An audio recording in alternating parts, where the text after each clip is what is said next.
చిత్తూరు జిల్లా పుంగునూరు నియోజకవర్గం పరిధిలోని సదుం మండలంలో మాజీ మంత్రి ఎమ్మెల్యే పెద్దిరెడ్డి రామచంద్రారెడ్డి పర్యటించారు. ఈ సందర్భంగా ఆయన మండల పరిధిలోని ఎరాతివారిపల్లి, సదుం, జోగివారిపల్లి, చెరుకువారిపల్లి, పాలమంద, ఊటుపల్లి, రెడ్డివారిపల్లి గ్రామ పంచాయతీ పరిధిలో పర్యటించి ఇటీవల మృతి చెందిన గాయపడిన వారి కుటుంబాలను పరామర్శించారు.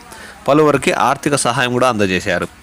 ఈ సందర్భంగా ప్రజల నుంచి వినతులను స్వీకరించారు. ఈ కార్యక్రమంలో వైసీపీ రాష్ట్ర కార్యదర్శి పెద్దిరెడ్డి, జెడ్పీటీసీ సోమశేఖర్ రెడ్డి, ప్రకాష్ రెడ్డి, ప్రజాప్రతినిధులు, నాయకులు, స్థానిక ప్రజలు ఆయనకు ఘనంగా స్వాగతం పలికి మండల పర్యటనలో పర్యటించారు.